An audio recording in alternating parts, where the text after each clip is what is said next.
So I think there'll always be a human component because nothing takes the place of a human dialogue. Absolutely. But I think we've learned when you think about payroll and benefits and timekeeping and things like that that are pretty easily automated. And now we see more and more automation around recruitment and talent management and performance management and compliance. Hi, and welcome to another episode of the peopleHum interview series.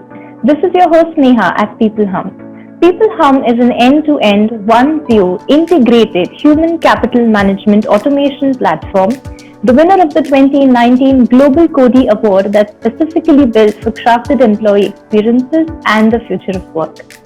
We run the peopleHum blog and channel that receives more than 400,000 visitors a year, and we also publish several interviews with well-known names globally every month. We have with us today Patricia Hunt Sinacole. Patricia is the CEO and co-founder of First Beacon Group LLC, a seasoned HR professional with more than 20 years of experience in technology, financial services, biotech and medical devices. She has completed her BA and MBA and currently works with entrepreneurial and/or venture-backed firms. She is a job doc columnist in the career section of the Boston Globe, as well as a facilitator of Boston Works live chat. She holds expertise in diverse facets of HR such as recruitment, retention, talent management, compliance, building an HR function, handbooks, benefits, etc. She is also MCAT trained on workplace investigations. So with that, it is my honor to welcome you today, Patricia. Thanks for having me. Happy to be here.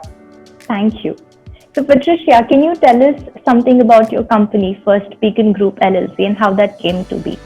Sure. So the company is 19 years old.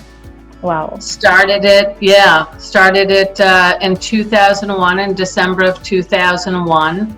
And we really decided to develop a company that would provide fractional HR services to typically small to mid-sized clients. We have some larger clients as well, but typically a small, mid-sized client, maybe a venture-backed firm, maybe a bootstrapped firm. We do a lot of work in life sciences, biotech, med devices, technology, have some higher ed, some ed tech as well.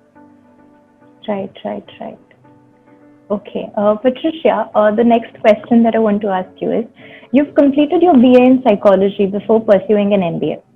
And having studied psychology myself for 4 years, and as someone who has always wondered this, do you think your study in that area has helped you in the business world? And if so, then how?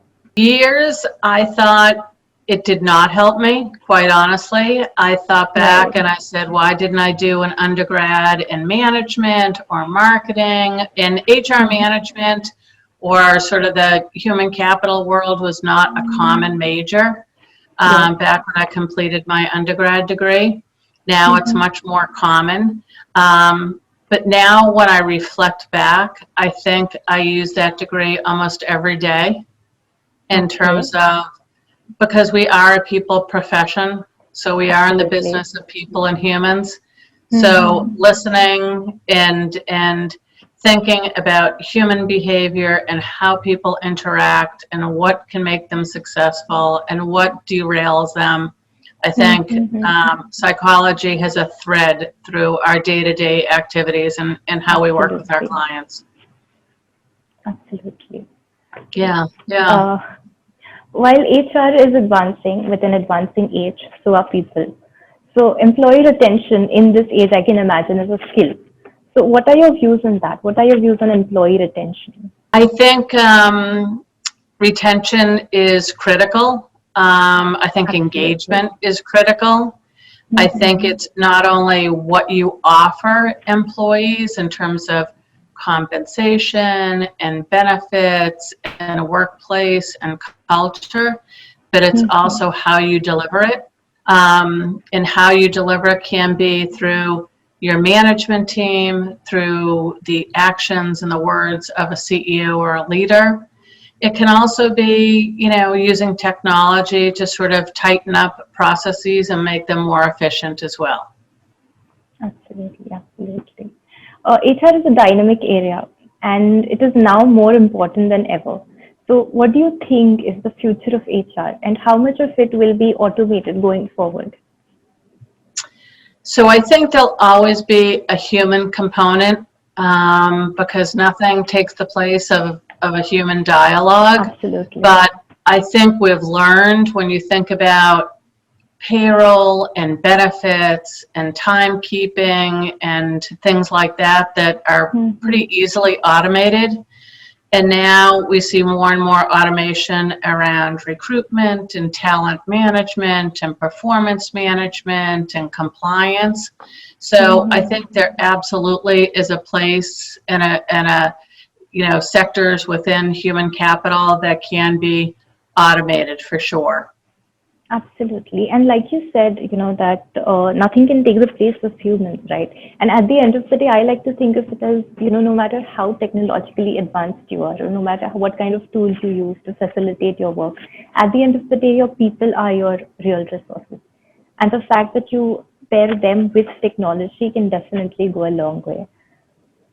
So, Patricia, last, yeah. I was gonna say I agree 100%. So, Patricia, lastly, do you have any sound bites for our viewers? I think HR is going to be. I mean, what we're seeing in our client base is it's broader and more all-encompassing than ever.